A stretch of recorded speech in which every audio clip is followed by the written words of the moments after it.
The only thing you can do is buy or sell, right? And so if you buy and hold, that's good. And at any point in the history of technology, if you had sold, you made a mistake, right? With the one caveat, you have to buy the winner.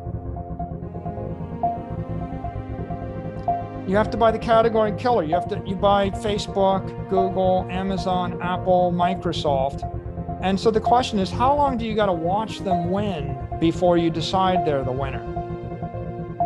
I mean, I think 30 years is a bit late. If you got to wait for 30 years before you pick the winner, right, you probably won't get outsized returns.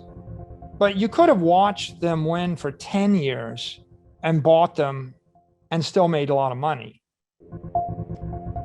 Well, shorting it is like shorting electricity. It's like, no, I don't think so.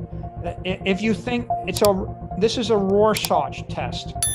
If you understand that Bitcoin is digital property rights for 8 billion people going to change the earth, then you think this is just volatility and it's a buying opportunity and it's a windfall. And if you think Bitcoin is a random speculative gambling asset of no consequence with no underlying value, then you think, it's like you were stupid. You shouldn't have bought it. But for the Bitcoin miners in North America, it's a windfall. Right. Their revenues are going to double. Their costs are the same. Their margins have quadrupled or quintupled, right? It's like in any business, right? If I went to Pepsi and I said, guess what? I'm going to outlaw Coca-Cola and obliterate all their factories worldwide. What do you think? Like, sounds like it's a good thing for Pepsi. That's kind of what happened here, right? North Americans were a bit behind. The big FUD in the market was, oh yeah, Bitcoin is dirty. Well, 75% of the power in China was coal. So China was the dirtiest miner of Bitcoin. The next FUD is China might take it over. That's not happening. The next FUD was they dominate mining. That's not happening. The next FUD was it's a secret to undermine the dollar by the Chinese. That's obviously not the case. So now that you're through the China FUD and you're through all the Bitcoin is China coin type ridiculous narrative, now the next question is, well, is Bitcoin good for the world? Well, it's good for the rest of the world, right? It's good for the dollar. Look, my company buys Bitcoin at 35,000. I would have paid 70,000, Scott. If this had not happened, then Bitcoin would have gone 60 to 70 to 90 to 100. We'd be paying 100,000. So people buying Bitcoin in the 30s got Bitcoin at a discount. You got two types of people. You got the long-term people that said, but for the Chinese exodus, we would have had to overpay. And you got the short-term people that said, haha, you're so stupid. You bought it at 50,000 and now it's 35,000. You should have shorted it. Well, shorting it is like shorting electricity. It's like, no, I don't think so. If you think this is a Rorschach test. If you understand that Bitcoin is digital property rights for 8 billion people going to change the earth, then you think this is just volatility and it's a buying opportunity and it's a windfall. And if you think Bitcoin is a random speculative gambling asset of no consequence with no underlying value, then you think, it's like you were stupid. You shouldn't have bought it. And obviously, the technologists that understand it, we think it's a decentralized, sound digital property network that can serve as the basis of the 21st century economy. I think you're going to see digital property, digital currency, and digital applications, Scott. And digital property is Bitcoin. It's like the block of Cyber Manhattan, and it'll be based on a proof of work network, and it'll be mined. And digital currencies, they're going to be stable coins and CBDCs.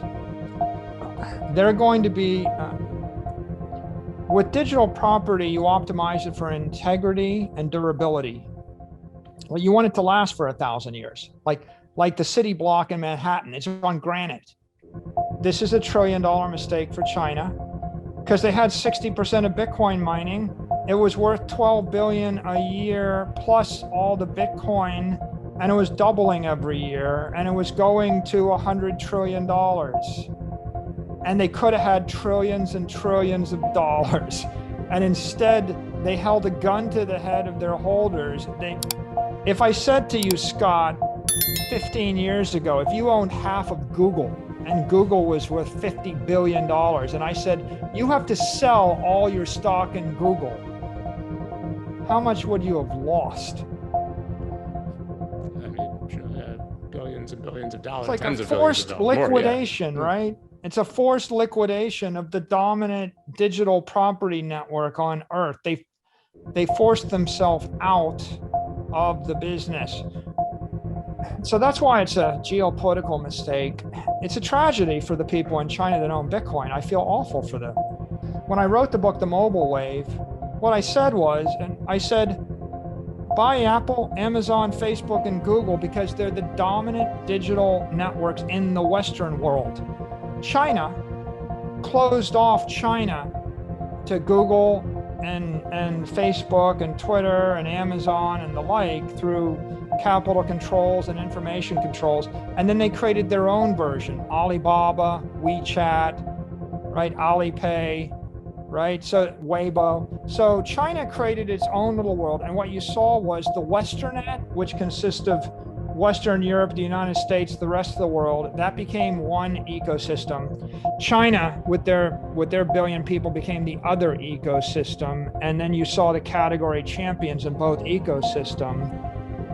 But ultimately, I would rather own Google than own the equivalent in China, especially because at least Google gives you right to property, which you can take to Sicily or Paris or London, and you can live in a free economy. Whereas if you've got all your wealth and your business trapped in China, it's a closed system. You have to stay within China. You don't have access to the rest of the world with it. You can't take your capital.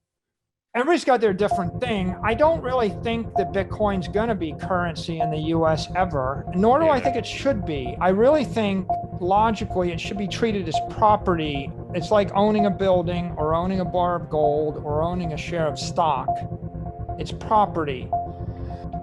And so ultimately, they close themselves off, which, it works in the near term, but on the long term, are you going to bet against Google? I'm not.